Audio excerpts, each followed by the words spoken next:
Olá, meu nome é Glauco Cavalcante, sou professor de Negociação e Gestão de Conflito da Fundação Getúlio Vargas e sócio fundador da GC5, uma empresa também especializada na área de negociação que atende as maiores e melhores empresas desse país. Preparamos um material muito rico, onde explicaremos e faremos uma análise sobre a guerra da Rússia e da Ucrânia à luz da negociação. São 3 episódios. O primeiro falamos sobre fatores históricos. É outro vídeo, se você não assistiu, entra no canal para assistir fatores históricos. Nesse episódio de hoje falaremos sobre as causas da guerra. E o último e terceiro vídeo tratará sobre algumas possíveis soluções para o conflito. Entendendo nesse episódio quais são as causas da guerra, a primeira que temos que entender que basicamente são 3 causas que levam Vladimir Putin, a Rússia, a invadir a Ucrânia. A primeira causa é que é uma zona de segurança a Ucrânia para a Rússia. A segunda, que são questões marítimas. E a terceira, ligações históricas, religiosas e culturais. Aí, Russia, escrito em inglês, por isso está sem 2 S's. Vamos entender essa zona de segurança. Entender o conflito da Ucrânia está muito ligado ao avanço da OTAN, que antes de 1997 estava na Europa, só que com a dissolução da União Soviética, os países ganharam soberania e independência, isso em 91. Em 97, a OTAN começa a aceitar esses países que eram repúblicas da União Soviética, que agora são repúblicas soberanas e independentes, como membros da OTAN. Então, há um avanço da OTAN para o leste europeu. Do lado da Rússia, havia, no passado, e a gente lembra, a União Soviética, havia o Pacto de Varsóvia, que equilibrava essas fontes de poder. E agora, sem o Pacto de Varsóvia, que acaba em 1991, e com o avanço da OTAN para o leste europeu, a Rússia fica extremamente o quê? Acuada.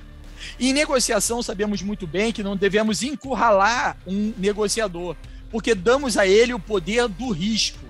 Quando você pega um animal e você encurrala um animal, você está dando a ele o poder do risco. Pode ser um gatinho pequeno, mas ele vai te atacar com todas as forças, porque ele não tem para onde fugir. Então aqui nós começamos a entender a primeira causa, que é uma zona de segurança.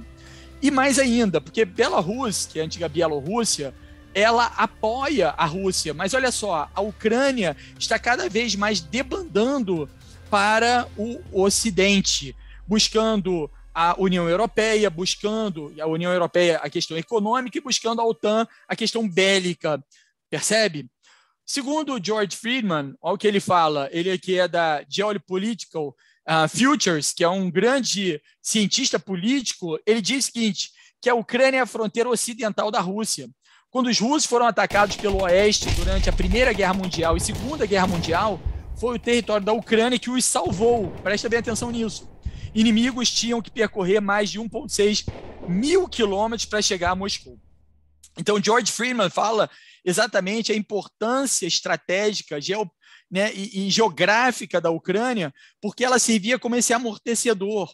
E vai além. Se a Ucrânia cair nas mãos da OTAN, Moscou estaria a apenas 640 quilômetros deles. Foi a Ucrânia que salvou os russos de Napoleão. Portanto, se trata de uma zona de segurança que eles querem manter. No primeiro episódio, eu falei sobre a crise dos mísseis de Cuba. Quando os Estados Unidos colocou mísseis na Turquia e na Itália, e a União Soviética coloca mísseis em Cuba, no quintal dos Estados Unidos. E os americanos não poderiam dormir com uma arma apontada para sua cabeça. E aí vem a questão de Vladimir Putin. Se vocês, em 62, não quiseram dormir com uma arma apontada para sua cabeça, por que agora eu tenho que dormir com uma arma apontada para minha cabeça, se cada vez mais a OTAN avança em direção ao leste europeu e na divisa, na fronteira com a Rússia? Percebe? Aqui nós temos uma causa extremamente interessante de avaliar. Lembrando que a GC5 é totalmente contrária o conflito bélico. Isso mostra a incapacidade dos governantes de atingirem acordo através do consenso, através do diálogo. Os animais têm esse modelo mental do atacar ou fugir. E o homem de Neandertal também tinha esse modelo mental, mas o ser humano ele tem uma terceira via, da comunicação. Mas aqui a gente está vendo a análise fria das causas que levam a esse confronto, esse conflito bélico extremamente negativo para toda a humanidade. Então aqui a gente já tem a primeira causa, que é a questão da segurança, da zona de segurança. A segunda causa, que é a questão marítima. E aqui é fundamental entender que o Mar Negro ele tem uma questão bélica e estratégica para a Rússia. E aí a gente vai falar de dois grandes portos.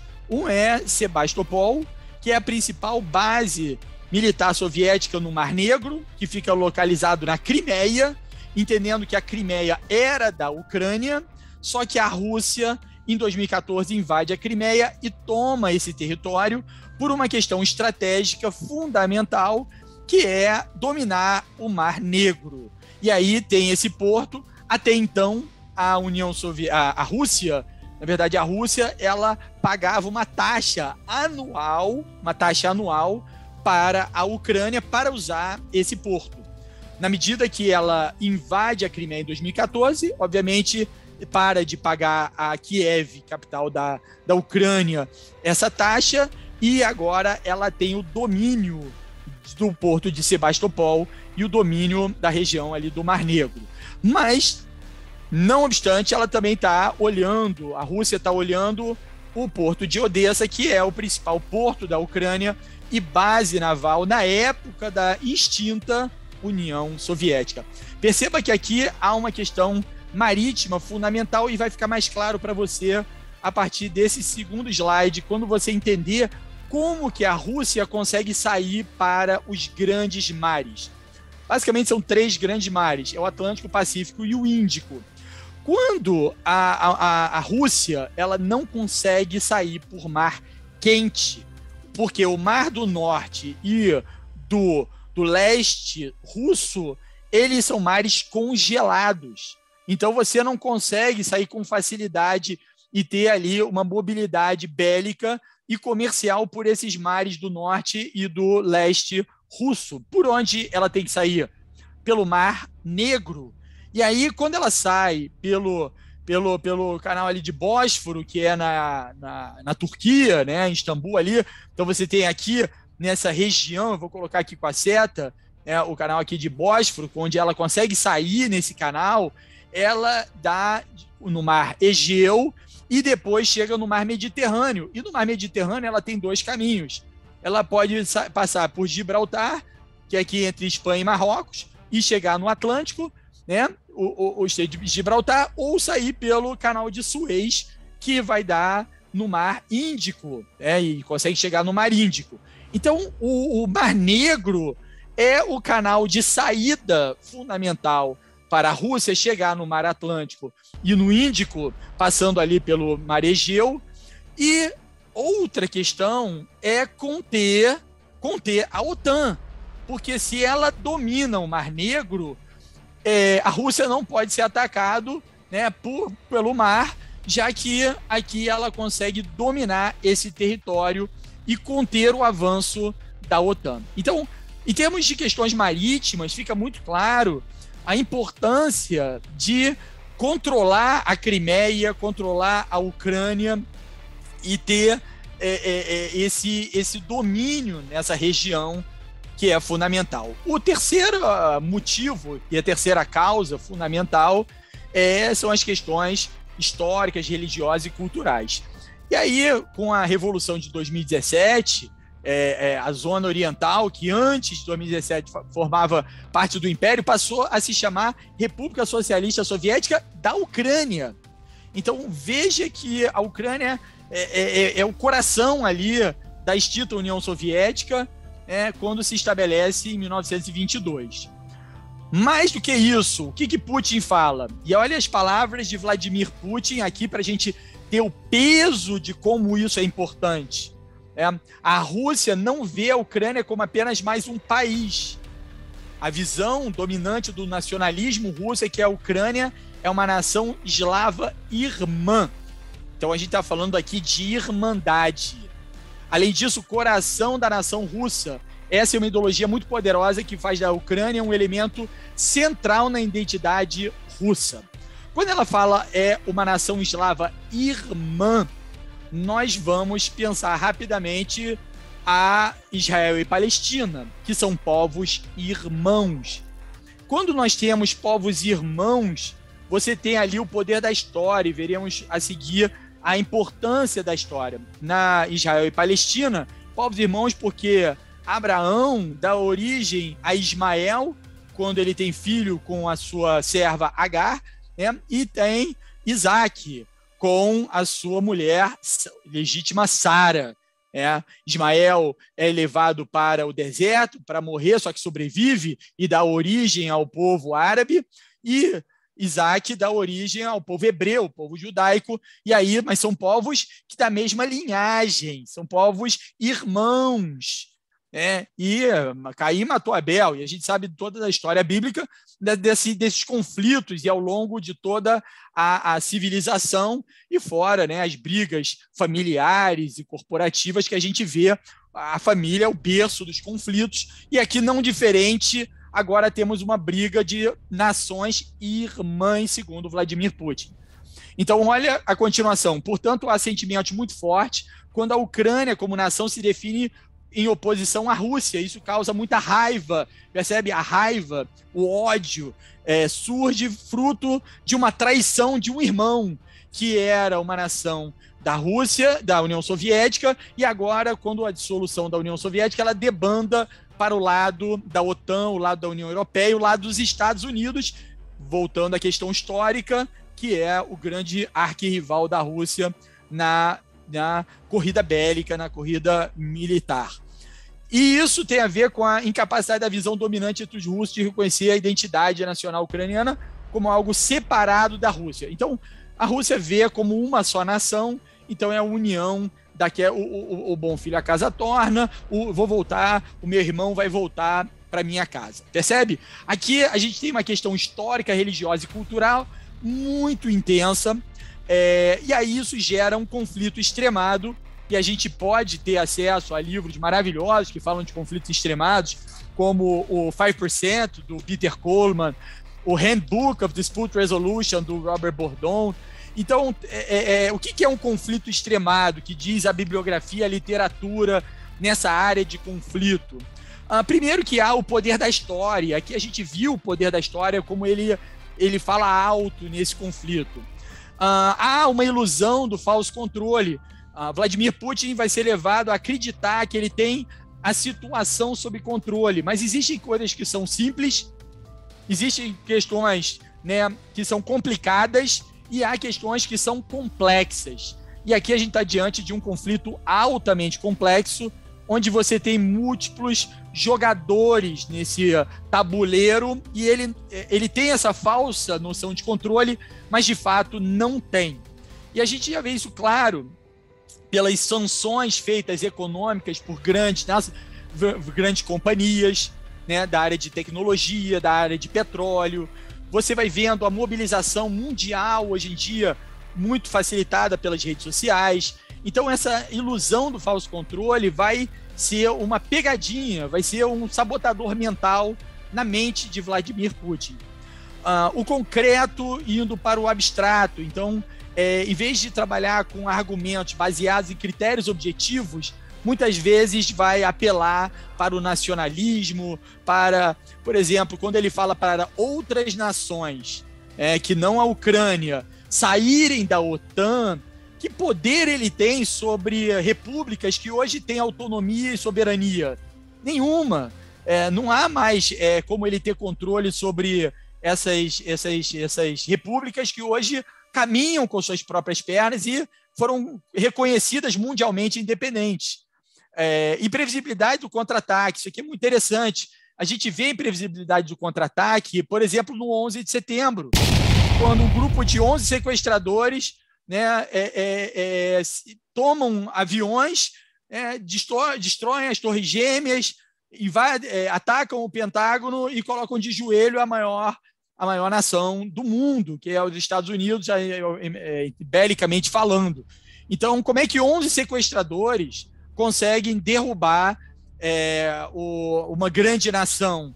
Porque a imprevisibilidade do contra-ataque. E quando estamos numa guerra como essa, a Rússia deve entender que fatores externos, fatores totalmente fora do que eles imaginavam, pode vir a acontecer.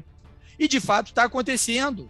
A própria resistência ucraniana é algo que não era calculado ou pensado nessa magnitude. Então, a imprevisibilidade do contra-ataque vale para o lado da Ucrânia, para o lado da OTAN, mas também vale para o lado da Rússia, porque se ela se sente acuada, ela também pode escalar a níveis impensáveis, até mesmo o lançamento de um míssil nuclear junto à OTAN. Isso deflagraria um cenário difícil até mesmo de prever. A segunda questão é que conflitos extremados, fruto de escalada irracional, eles tendem a durar muito tempo. Eu lembro quando os Estados Unidos invadiu o Iraque, o general foi lá, né, e fez um discurso que duraria poucos meses ali, ou quase semanas, um ataque que seria dizimar o Iraque. E o negócio não foi bem assim, durou anos e anos, e foi um conflito, né, que se arrastou. Por isso, situações que duram tempo demais. Quando os Estados Unidos atacaram o Vietnã, acharam que seria rápido, e durou tempo demais.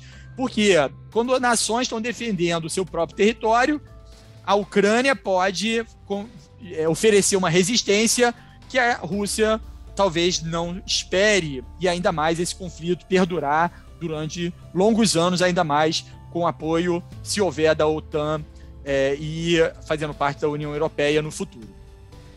Situações que caminham do benefício próprio para a destruição da outra parte. Então, muitas vezes, um conflito extremado, há primeiro a intenção de você defender os seus interesses, e é isso que Putin faz. Ele defende os seus interesses. Então, primeiro passo é vamos defender meus interesses. Depois, o segundo estágio no conflito é vamos minimizar os prejuízos. E se não for resolvido, aí entra o terceiro estágio, que é nós vamos te destruir, nós vamos te dizimar. E aí é um processo. Então, o momento que a gente vive é exatamente esse. Houve uma tentativa de negociação, de ser ouvido junto à OTAN, junto à Ucrânia, mas Putin alega não ter sido ouvido, e agora ele parte para a destruição da outra parte. Vemos aqui nitidamente todos os elementos que fazem parte de um conflito extremado, fruto de uma escalada irracional, algo nefasto que acontece contra a humanidade, contra seres humanos. E agora, no último episódio, nós falaremos sobre algumas possíveis soluções à luz da negociação e gestão de conflito, o que a Kissinger falava sobre o equilíbrio de forças nessa região, o que fala Robert Bourdon, o que fala, né, Peter Coleman, o que fala Roger Fisher, o que fala William Ury, como podemos usar a metodologia do PON, do Program on Negotiation da Harvard Law School, para entender algumas possíveis soluções para este conflito extremado gerado. O terceiro episódio, que em breve estará disponível para vocês no canal do YouTube, quais são as possíveis soluções para esse conflito. Meu nome é Glauco Cavalcante, sou professor de negociação na Fundação Getúlio Vargas, especialista na área de negociação e gestão de conflito, sócio fundador da GC5 Negotiation Solution, uma empresa que tem dado treinamento para as maiores e melhores empresas do Brasil. E temos uma parceria há 10 anos com o PON, o Program on Negotiation da Harvard Law School, onde eu levo alunos todos os anos para estudar negociação nesse centro de excelência. Quem tiver curiosidade de conhecer um pouco mais, visite o nosso site gc5.com.br e o meu site pessoal, que é o glaucocavalcanti.com.br, onde você terá acesso a vídeos, livros, toda uma bibliografia na área de negociação e gestão de conflito. Espero você no episódio 3.